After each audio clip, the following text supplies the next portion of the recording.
Capítulo 1. A teoria da aleatoriedade. Martin Gardner, renomado jogador matemático que escreve uma coluna mensal sobre esse tema para a revista científica americana, está convencido de que a sorte é fruto da mera aleatoriedade. Quando as pessoas falam sobre uma sorte danada e sobre golpes de sorte ou dias de sorte, ele insiste em dizer que elas estão apenas falando sobre coincidências e padrões aparentes que tendem a surgir quando eventos aleatórios acontecem ao longo de um período longo o suficiente.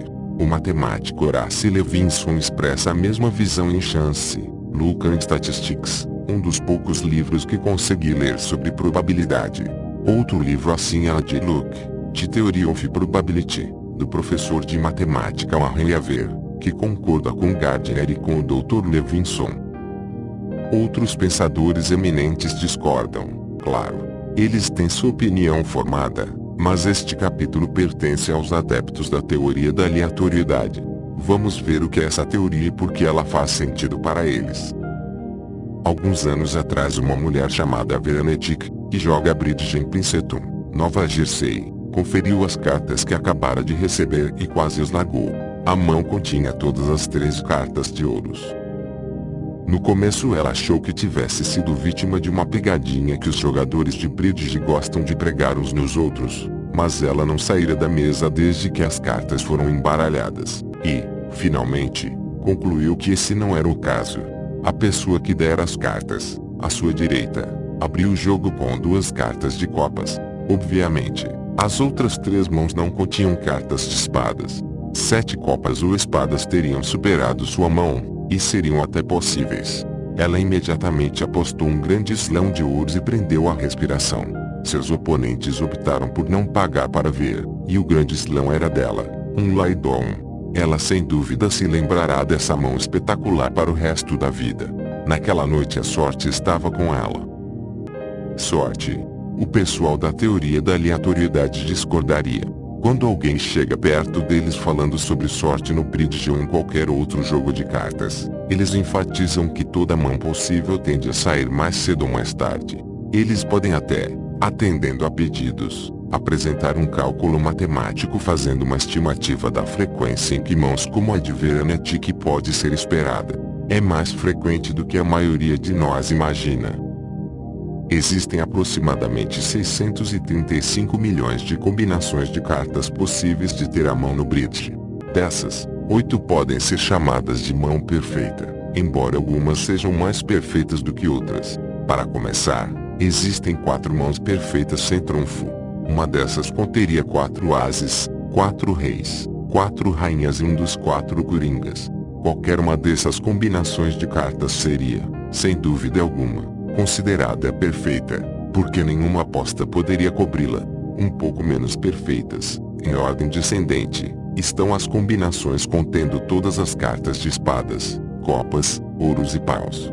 Se houver 8 dessas mãos perfeitas em 635 bilhões de possibilidades, a probabilidade estatística é tal que uma combinação assim sairia uma vez a cada 79 bilhões de tentativas, aproximadamente. Agora basta estimarmos quantos jogos de bridge são jogados todos os anos e quantas mãos são distribuídas em cada jogo. Usando estimativas razoavelmente conservadoras, parece que a mão perfeita deveria ser dada a um jogador de bridge sortudo, em algum lugar dos Estados Unidos, aproximadamente uma vez a cada 3 ou 4 anos. Para o jogador que recebe essa mão maravilhosa neste ano ou no ano seguinte, ou depois, o evento parecerá uma sorte danada. Para o pessoal que defende a teoria da aleatoriedade, será comum. Os adeptos dessa visão são os estraga-prazeres do mundo da sorte. Para eles, esse evento é tão inesperado quanto o nascer do sol. A única diferença é que a aparência de uma mão perfeita é menos previsível em termos de tempo. Na verdade, seria surpreendente se essas combinações perfeitas não saíssem de vez em quando. Todas as possíveis combinações de cartas têm a mesma probabilidade de serem distribuídas. Se você especificar qualquer mão de 13 cartas de antemão, são 635 bilhões de chances contra uma de você escolher exatamente essa combinação de cartas. A única diferença é que a mão perfeita é a mais desejada, e por isso é mais impressionante e memorável para o jogador que a conseguir. Por isso também ela é mais comentada. Se você for um jogador de bridge, é pouco provável que possa reconstruir a última mão medíocre que recebeu na semana passada. Você não queria aquela combinação. Mas se tivesse conseguido a combinação perfeita, para a qual a probabilidade é a mesma, você se lembraria dela e repetiria eternamente a história para os amigos. Os proponentes da teoria da aleatoriedade aceitarão relutantes que você tem o direito de ser feliz se tirar uma mão perfeita de bridge ou ganhar um prêmio milionário na loteria. Eles até tolerarão vê-lo resmungar sobre a sorte, mas não permitirão que você se surpreenda. Alguém, mais cedo ou mais tarde, terá de receber a mão perfeita. E se por acaso essa pessoa for você, não tem o direito de ficar impressionado. É verdade, as chances de você não conseguir são enormes, mas são exatamente as mesmas de você tirar qualquer outro grupo de 13 cartas específicas. Como afirma o Dr. Levinson, as chances estão sempre contra o que de fato acontece. O Dr. Levinson ilustra seu ponto de vista falando sobre as loterias. Se você participar de um sorteio da loteria com 1 milhão de outras pessoas, as chances de alguém que não você ganhar o prêmio máximo são de 1 milhão contra 1. Caso ganhe, o Dr. Levinson não quer que você fique surpreso. É claro que você ficará impressionado. Vai sair por aí dizendo, não acredito, porque eu? E nossa, tive muita sorte. No entanto, para as autoridades que realizam a loteria, nada de interessante aconteceu. Uma pessoa tinha de ganhar o prêmio máximo. Do seu ponto de vista, a loteria é uma máquina confiável que faz precisamente o que foi projetada para fazer todas as vezes e não gera surpresa alguma. Todas as vezes, sem maiores alardes, ela cria uma situação em que um homem ou mulher ganha uma fortuna contra todas as probabilidades. A vida é assim. As coisas que acontecem conosco parecem incríveis porque as chances contra elas são muito grandes. Mas o que quer que aconteça comigo certamente aconteceria com alguém. Se saio de carro de manhã e bato em outro cruzamento, xingo com indignação minha falta de sorte. O outro motorista e eu somos dois desconhecidos que partiram de destinos diferentes, por motivos diferentes, percorreram diferentes itinerários, tiveram sua velocidade influenciada pelos sinais de trânsito e outros motoristas cada qual com seus próprios motivos para estar ali, e uma variedade de outros fatores. Quando esse dia terrível começou, as chances contra nós chegarmos no mesmo cruzamento na mesma hora eram enormes, milhões contra um, talvez bilhões ou trilhões. Mas os policiais que chegam à cena não estão surpresos. Para eles, o acidente faz parte de uma certeza. Eles sabem que todos os anos determinado número de acidentes envolvendo dois veículos tende a acontecer no seu estado. Esses acidentes certamente acontecem com alguém. O que é sorte para mim é certeza para outra pessoa. Esse é um dos motivos pelos quais os adeptos da aleatoriedade ficam deprimidos quando as pessoas falam sobre golpes incríveis de boa ou má sorte. Nenhum verdadeiro seguidor dessa teoria vai admitir que ficou surpreso com alguma coisa. Nem as coincidências surpreendem essas pessoas racionais, teimosas e muitas vezes mal-humoradas. Elas conseguem parecer entediadas mesmo quando coisas improváveis acontecem, mesmo quando eventos aleatórios parecem seguir padrões que não têm direito aparente de existir. A teoria da aleatoriedade sustenta que as leis da probabilidade não são assim tão certinhas. Existem duas leis fundamentais que devemos ter em mente. A primeira diz que qualquer coisa pode acontecer. A segunda diz que, se tem chance de acontecer, vai acontecer. Vai acontecer, mais cedo ou mais tarde, considerando um número suficiente de eventos aleatórios que ocorrem a um número suficiente de pessoas ao longo de um período. Quando alguma coincidência estranha ou assustadora acontece, quando os eventos se reúnem em um padrão contra o qual todas as probabilidades parecem infinitas, as pessoas envolvidas ficam impressionadíssimas e podem começar a especular sobre quais foram as forças místicas ou físicas que entraram em ação para que aquilo acontecesse. Não poderia ter acontecido por pura sorte, protestam. Como afirma Martin Gardner, trilhões de eventos, grandes e simples, acontecem com bilhões de seres humanos todos os dias. Neste vasto oceano turbulento de inúmeros e infinitos acontecimentos, seria surpreendente se as coincidências não ocorressem de vez em quando. Uma das coincidências favoritas do Dr. Warren Aver se deu há muitos anos em Beatrice, no estado de Nebraska. Da forma como a revista Life reportou o fato, 15 pessoas deveriam comparecer ao ensaio de um coral às 19h20 numa noite de inverno. No passado, houve muito estresse em relação à pontualidade rigorosa que deveria ser observada por essas 15 pessoas. Nenhuma delas gostava que os ensaios terminassem tarde da noite, e os mais pontuais ficavam irritados por terem chegado na hora e precisarem esperar pelos atrasadinhos para começar o ensaio. Assim, a pontualidade era a regra. No entanto, nessa noite específica, todos os 15 participantes do coral, incluindo o regente, se atrasaram. O atraso coletivo teve pelo menos 10 motivos diferentes. Um homem não conseguiu ligar o carro. Um casal não conseguiu encontrar uma babá, e assim por diante. A igreja, portanto, ainda estava vazia logo depois das 19h30. Foi exatamente nessa hora que o prédio foi destruído por uma terrível explosão que ocorreu nos fundos. Ninguém estava lá, ninguém morreu. Alguns dos membros do coral e outros cidadãos da cidade falaram, de forma muito compreensível, sobre os desígnios da providência, a mão protetora de Deus. Alguns falavam de precognição, presságios misteriosos e impressões particularmente impressionantes. Tive essa estranha sensação de que havia um motivo para meu atraso. Outras falavam do destino, das estrelas, de resultados orquestrados. Não era a hora deles. E, é claro, todos falavam sobre a sorte, de alguma forma. O Dr. Weaver também fala sobre a sorte. Para ele, no entanto, o incidente da igreja na cidadezinha de Beatrice nada mais era do que uma feliz coincidência, uma reunião de eventos aleatórios que aconteceram ao mesmo tempo, de maneira que parecia significativa, mas sem força direcionadora ou orientadora por trás. Afinal, chegar atrasado não é algo tão incomum assim. Ter 15 pessoas atrasadas para uma reunião marcada provavelmente é menos raro do que conseguir que todas elas sejam pontuais. Parece um palpite seguro dizer que situações de 100% de atraso, em que cerca de 12 pessoas ou mais chegam atrasadas em algum lugar, apesar dos apelos por pontualidade, acontecem todos os dias. A maioria dessas situações passa despercebida porque não há nada de interessante sobre elas. O episódio da igreja de Beatrice virou notícia porque ocorreu uma explosão, e essa explosão transformou um fato corriqueiro e desinteressante em algo, no mínimo, diferente.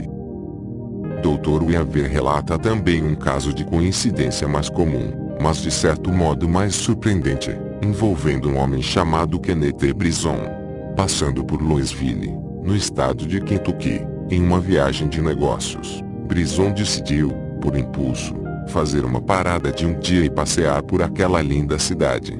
Ele se hospedou em um hotel recomendado por um estranho. Para sua total surpresa, encontrou uma carta esperando por ele no hotel. A carta acertara seu nome e o número do quarto. Kenneth Brison, quarto 307. Ah, que estranho mistério. A carta havia sido enviada antes de Brison decidir parar em Louisville antes, é claro, de ele saber o hotel e quarto em que ficaria. A explicação, no final das contas, era tão estranha quanto a carta. O ocupante anterior do quarto era um homem com o mesmo nome, Kenneth Brison. Estranho? Certamente, mas não é uma violação da lei das probabilidades. Brison deve ter procurado um sentido místico nesse estranho episódio, mas o pessoal da aleatoriedade o aconselharia a não ficar tão impressionado. A história apenas mostra que o que tem alguma chance de acontecer, acontecerá. Se milhões de pessoas entram e saem de hotéis todos os anos, mais cedo ou mais tarde duas pessoas com o mesmo nome se encontrarão. Como matemático, Martin Gardner é fascinado por coincidências numéricas. Algumas pessoas acreditam que elas não são meros padrões do acaso.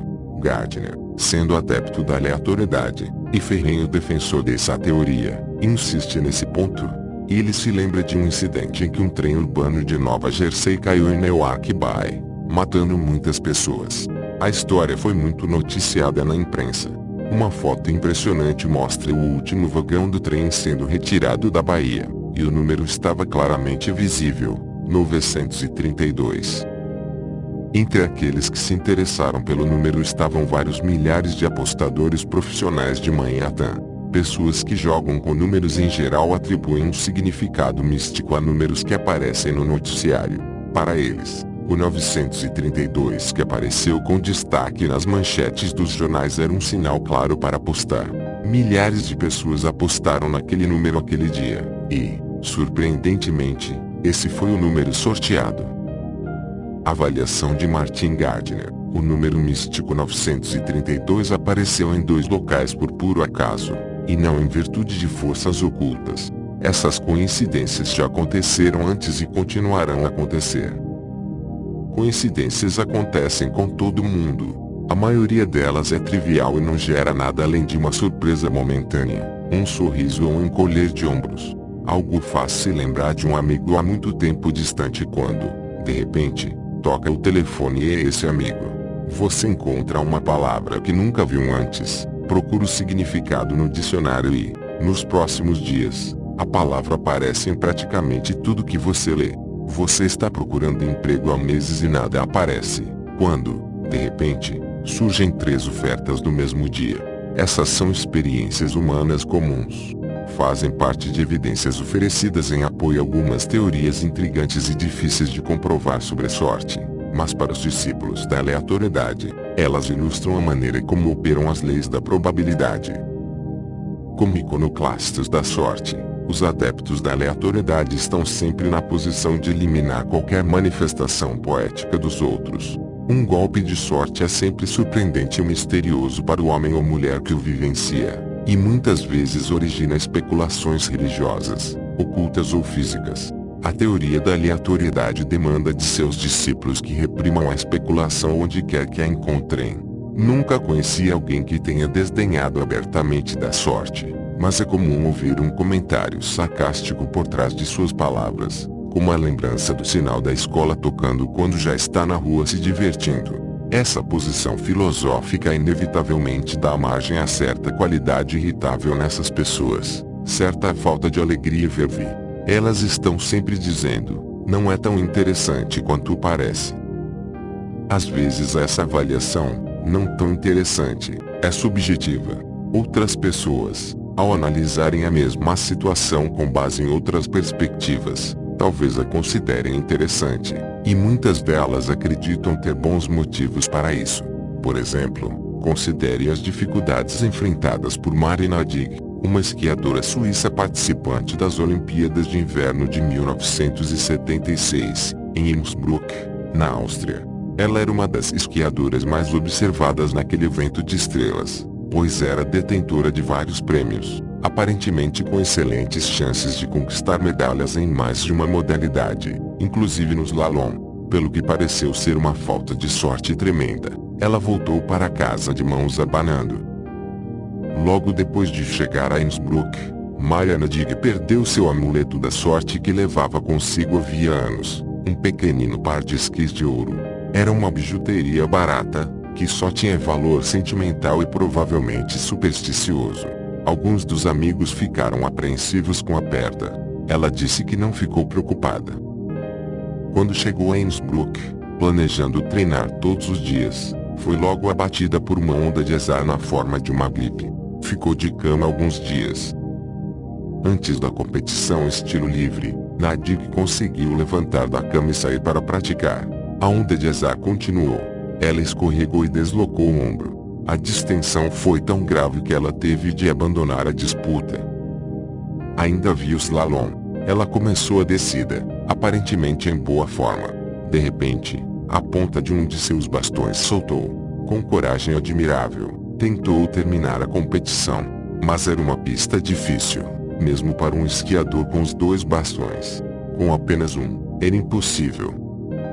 Os fãs dos esportes, assim como jogadores, o pessoal do teatro e algumas outras profissões, ficam muito preocupados com o papel da sorte no seu sucesso ou fracasso, e tendem a falar disso em termos místicos. Muita gente em Innsbruck, e também quem acompanhou os jogos pela TV nos Estados Unidos, sentiu que as forças do destino tinham se unido contra a azarada esquiadora suíça por motivos desconhecidos. talvez para dar boa sorte às mulheres que ganharam as duas competições. Evidentemente, não há como provar nada disso, mas a especulação tornou a história de Nadig mais contundente e, de alguma forma, mais aceitável. Um adepto da teoria da aleatoriedade que conheci numa festa, um engenheiro da American Can, rotulou a história com o selo oficial da aleatoriedade, não interessante.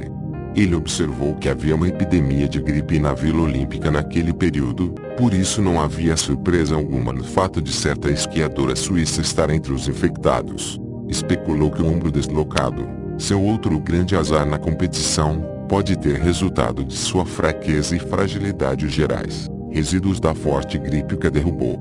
Assim, a gripe e a lesão no ombro deveriam ser consideradas um só evento de má sorte, em vez de dois. Quanto ao bastão de esqui que se quebrou, bem, as coisas estão sempre quebrando e estragando. O que há de estranho nisso? Ele não conseguiu provar que a história era desinteressante. Só achava que era. Em alguns casos, no entanto, a teoria da aleatoriedade pode provar matematicamente que determinada história é menos surpreendente do que parece. Existem certos tipos de coincidências e golpes de sorte aparentes e outras situações em que nosso senso comum nos engana bastante. As situações parecem muito improváveis, parecem violar as leis da probabilidade, mas na verdade as leis estão sempre operando perfeitamente bem. Essas situações são muito mais comuns do que a gente imagina. Quando eu estava no exército, por exemplo, pediram que os 100 homens do meu batalhão formassem uma fila por ordem de data de aniversário, começando com 1º de janeiro e terminando com 31 de dezembro. O motivo para o exercício me escapa agora, mas produziu o que considerei um resultado interessante. 2 outros homens e eu descobrimos, para nossa surpresa, que tínhamos nascido na mesma data em 3 anos consecutivos: 28 de junho de 1927, 28 de junho de 1928 e 28 de junho de 1929. Nos meses seguintes, conversamos muito sobre essa coincidência, atribuindo-lhe um significado místico. Bebemos muita cerveja juntos, filosofamos sobre a vida, a morte, o destino e outros temas grandiosos. Um dos meus companheiros de aniversário tinha uma namorada astróloga, e ela aumentou nossa admiração geral afirmando que tínhamos sido reunidos por uma força invisível. Enquanto nosso elo místico estivesse firme, proclamou a astróloga, essa força nos guiaria pela seara da boa sorte. Bem, talvez fosse o caso, mas a reflexão madura deixa claro que a reunião de 3 companheiros de aniversário realizada naquelas circunstâncias estava longe de ser surpreendente. Na verdade, era esperada. Aliás, o fato de serem 3 anos consecutivos era bastante claro. Todos os 100 membros daquele batalhão eram jovens. Nenhum deles tinha menos de 18 anos, pouquíssimos tinham mais de 20 e poucos anos.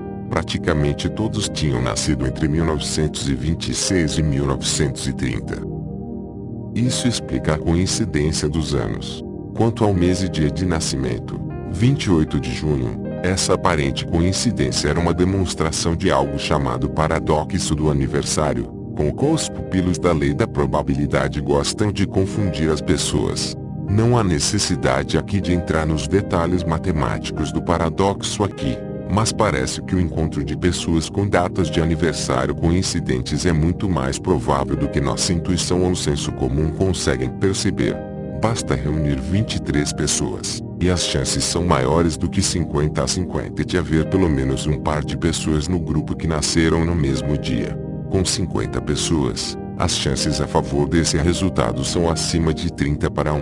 Com 100 pessoas, as chances são maiores de 3 milhões para 1. O que quer dizer que o resultado é praticamente garantido. No meu batalhão de mais de 100 homens, portanto, seria surpreendente se não encontrássemos pelo menos 2 aniversariantes no mesmo dia. Na verdade, havia 3 outros pares além de nós 3, o que corresponde à previsão das leis da probabilidade. Nossa tripla coincidência era mais rara do que um par, mas as chances contrárias não eram tão altas assim. Num grupo de 100, havia uma chance em 3 de encontrar esse trio. Os adeptos da aleatoriedade também cultivam uma atitude blasé em relação a marés de sorte, que fascinam todo mundo. Uma maré de sorte, como normalmente é definida, é uma espécie de coincidência em que momentos de boa e má sorte se unem em determinado período de tempo ou sequência de eventos bons e ruins. Todo mundo passa por períodos assim. Há dias em que tudo que tocamos vira ouro, e outros em que tudo vira. Bem, sejamos educados e chamemos de poeira e cinzas. Se você joga bridge, poker ou qualquer outro jogo de cartas, sabe muito bem que existem certas noites em que você só pega cartas especiais e outras em que preferiria estar no cinema. Essas marés exigem explicação. Se estamos falando de bridge ou poker sem grandes quantias de dinheiro envolvidas, esses momentos não têm maiores consequências fora do âmbito da partida. Se as apostas, os investimentos ou as decisões que tomamos envolvem valores mais altos, ou se precisamos alcançar metas pessoais, o fenômeno das marés de sorte torna-se essencial, uma vez que pode influenciar o curso de uma vida inteira. No entanto, um período assim é igualmente misterioso se ocorre em uma partida de bridge entre vizinhos ou numa aposta desesperada feita com as economias de uma vida inteira. O que causa essas marés? A teoria da aleatoriedade oferece sua explicação coerente e irritante. Marés de sorte, claro, quando os eventos acontecem de modo aleatório, tendem a se reunir aqui e ali. Nenhuma praia é perfeitamente nivelada. Os efeitos aleatórios do vento, das ondas e das correntes criam montes de areia aqui, vales ali.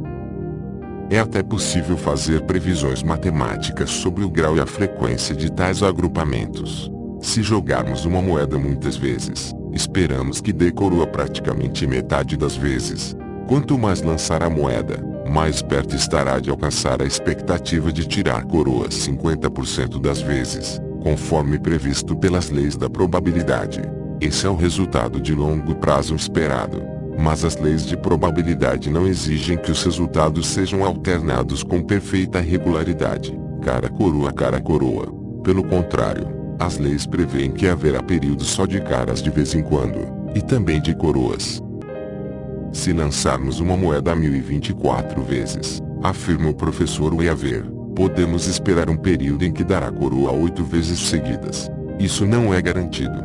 As estatísticas afirmam apenas que existe maior probabilidade de que aconteça. Se apostar que vai acontecer, em outras palavras, você tem chance de ganhar. Da mesma forma, nessa mesma série de 1024 lances, as chances são maiores se você apostar que haverá 2 períodos de 7 coroas seguidas, 4 períodos de 6 coroas seguidas e 8 períodos de 5 coroas seguidas.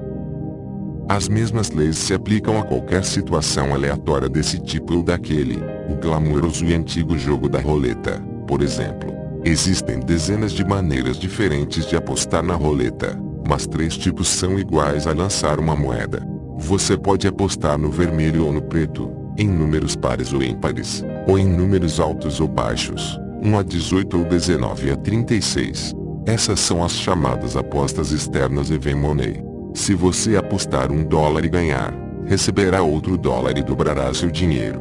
Alguns apostadores passam de um tipo de aposta para outro, mas os jogadores mais tradicionais escolhem um tipo de aposta para fazer em determinada noite, em geral como resultado de um palpite ou presságio místico, e se fixam nessa aposta. Eles podem apostar várias vezes em números pares, por exemplo. Se você aposta dessa maneira, obviamente espera que números pares sejam sorteados durante o período em que estiver jogando. As leis da probabilidade afirmam que deve haver períodos de números pares, e de fato existem, e períodos de números ímpares, e vermelhos, e tudo mais.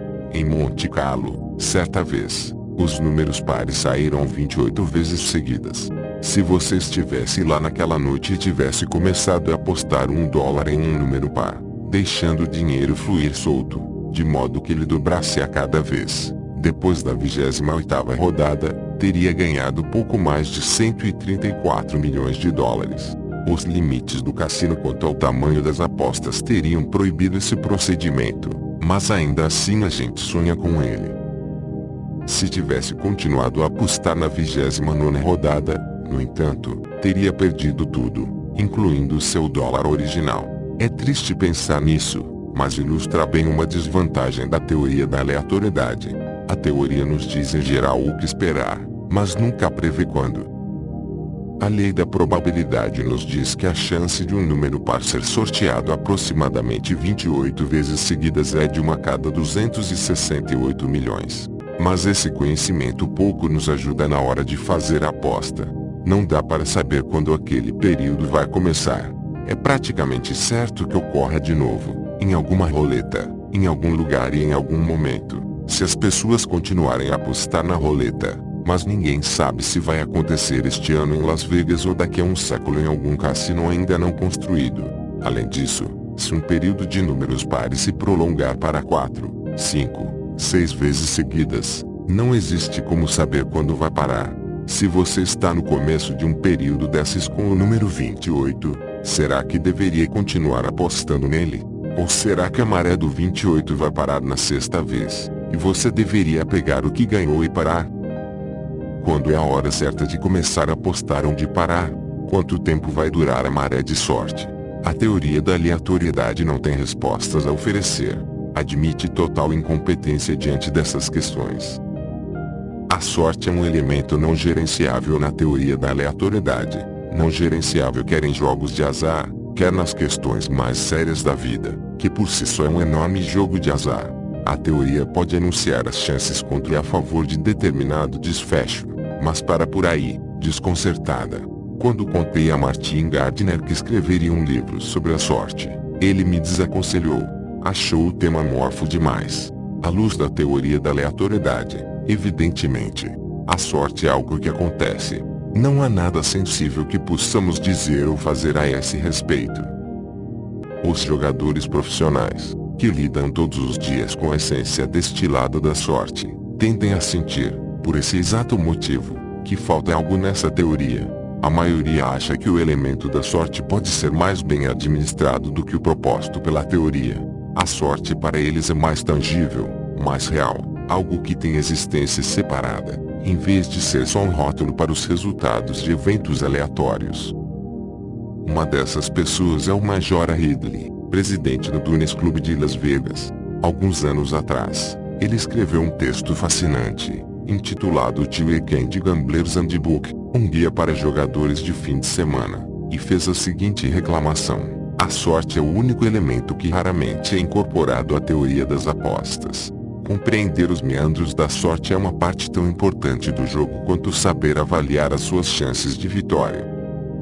Sua visão da sorte é claramente diferente daquela proposta pelos adeptos da teoria da aleatoriedade. Ele estudou essa teoria com atenção, e no seu texto propõe vários cálculos de probabilidade tão sofisticados que não seriam criticados pelo pessoal que defende essa teoria. Mas ele vai além e fala da sorte como uma entidade separada. Afirma que a sorte é um elemento que pode oferecer ajuda adicional, ou problemas adicionais, além das chances estatísticas. Por exemplo, aconselha as pessoas a testar a sorte antes de embarcar em qualquer aventura, seja um jogo de apostas, seja algo de maior significado pessoal. Se você entrar em um cassino, afirma Ridley, deve fazer algumas pequenas apostas para ver como está sua sorte naquele dia. Se estiver indo bem, vale a pena partir para apostas mais altas. Para um proponente da aleatoriedade, isso não faz o menor sentido.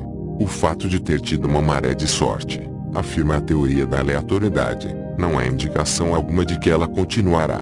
Quando você fizer sua próxima aposta, as chances a favor e contra são as mesmas, quer a aposta tenha sido precedida ou não por uma maré de sorte em apostas anteriores. Assim, qualquer conversa no sentido de testar a sorte é vã.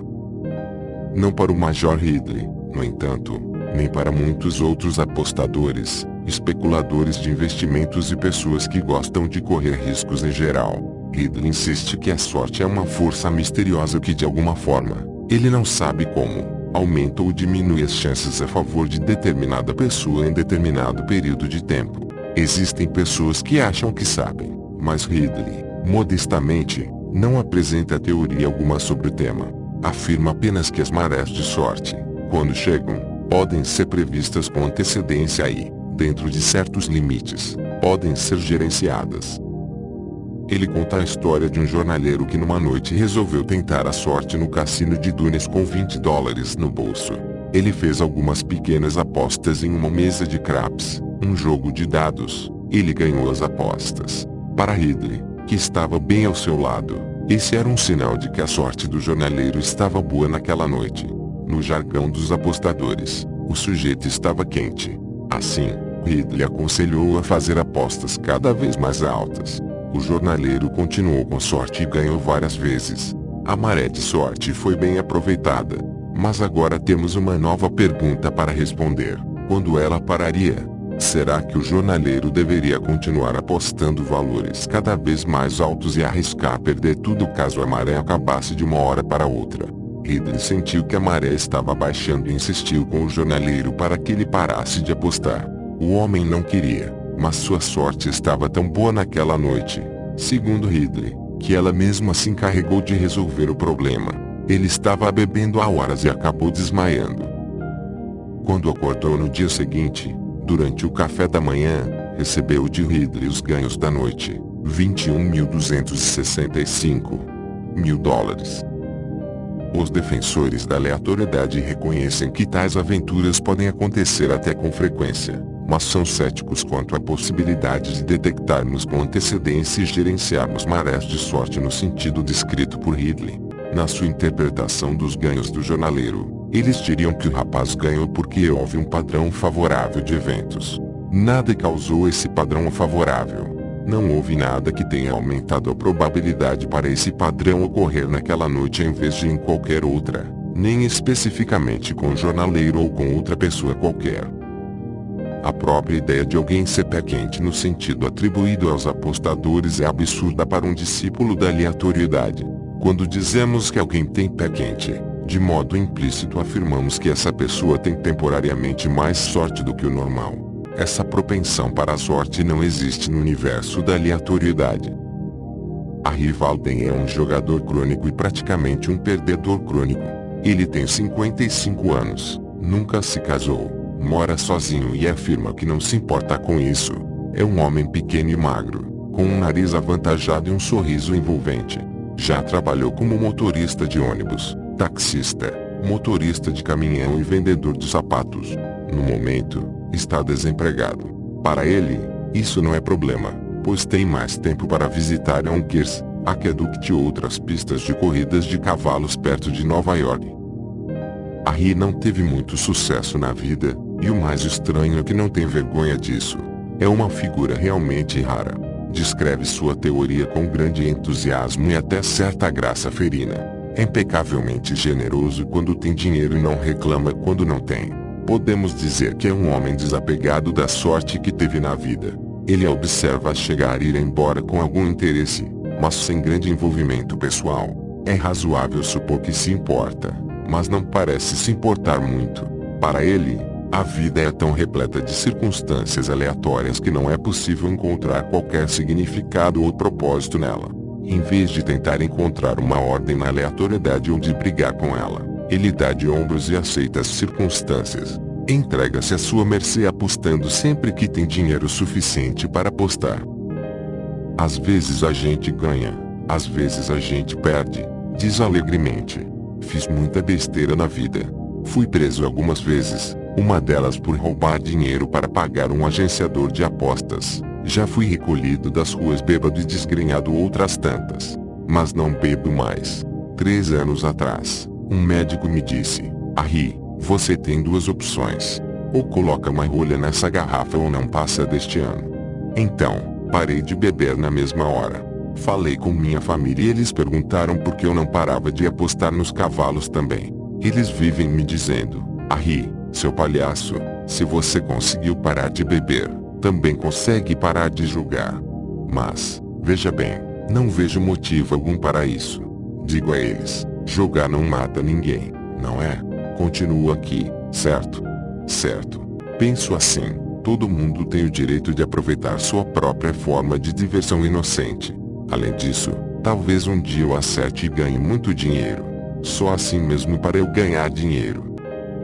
Pergunto a Harry se é por isso que ele gosta das corridas de cavalos. Ele as considera a sua esperança de alcançar a fortuna. Ele ri. Esperança? Não diria exatamente esperança. É algo que pode acontecer, só isso. Se acontecer, ótimo. Mas eu estaria no hospício agora se ficasse esperando alguma coisa. A esperança pode matá-lo. Sabia disso? Não, eu a recebo do jeito que chega para mim. Alguns dias tenho sorte. Algumas semanas atrás, por exemplo, eu estava perdendo todas. Estava no buraco. Quero dizer, completamente quebrado. Não tinha dinheiro nem para comprar feijão. Na quinta corrida, tinha só $2 no bolso. Houve uma troca de jockeys. Pareceu um sinal de sorte. Então decidi apostar tudo. $2. Ganhei. Consegui alguma grana. Não muita, mas alguns trocados. Estava a caminho para pegar o dinheiro na bilheteria e o que vejo no chão? 2 apostas vencedoras de $10 no mesmo cavalo. Alguém as jogou fora por engano. Agora sim, podia dizer que foi sorte grande. Saí dali com $800 no bolso. Naquela noite, a sorte sorriu para mim. Contudo, outras vezes a situação muda completamente. Ganho muitas vezes, mas nunca o bastante. É por isso que estou quase sempre duro. Tenho um histórico de errar o cavalo vencedor por pouco. Essa é quase a história da minha vida. E à minha volta vejo todo mundo ganhando. Até os ajudo nisso. É como se a sorte passasse bem pertinho de mim e acertasse o sujeito ao meu lado. Tem outra história boa. Eu estava na Yonkers numa noite dessas. Fiz a aposta dupla. Tinha esse palpite de 50-1. A égua se chamava Sugari Umeli. Nunca vou esquecer o nome. Apostei tudo nela. Ela cruzou a linha de chegada junto com outro cavalo, numa disputa acirradíssima. A decisão só pôde ser feita por meio de foto. Fiquei esperando 10 minutos só para descobrir que meu cavalo tinha perdido. Cheguei muito perto de sair dali com 6.000 no bolso. Teria sido maravilhoso, mas voltei para casa sem um tostão. Todavia, a história não acaba por aí. A caminho de casa, parei para tomar um café numa lanchonete que muitos de nós costumamos frequentar. Nessa noite, estava lá um casal. Eles tinham passado o dia nas pistas, mas perderam muito dinheiro e saíram cedo, imaginando que não era um dia de sorte deles. O sujeito parecia arrasado, como se nada que ele fizesse naquele dia fosse dar certo. Ele me viu chegar e perguntou: "Ei, Ari, você viu o resultado da dupla combinada? Como foi?" "Não queira saber", respondi. "Estou deprimido demais. Acho que foi o número 7. O sujeito deu um pulo e gritou: "Caramba, esse é o meu cavalo." Ele pegou a esposa, largou o lanche na mesa e voltou correndo para as pistas. Ganhou $5.000. Ele tinha tanta certeza de que perderia que teria jogado os bilhetes fora, se eu não tivesse aparecido ali na hora certa. Será que a Ri tem uma teoria sobre a sorte para propor? Não. Não faz qualquer sentido, afirma. Não tem jeito de saber. Fulano é honesto, sustenta a avó, paga seus impostos, compra papoulas de veteranos de guerra. Sempre tem um trocado para dar para a caridade. Beltrano é justamente o oposto. Rouba de criancinha e vende a alma. Quem vence na vida? Não necessariamente o honesto. Não faz sentido. Se você conseguir explicar a sorte, me conte. Ari ficou calado por uns instantes. Depois voltou a sorrir. "Ah, deixa para lá", disse. "Você perde hoje e ganha amanhã. E sempre existe um amanhã, não é?"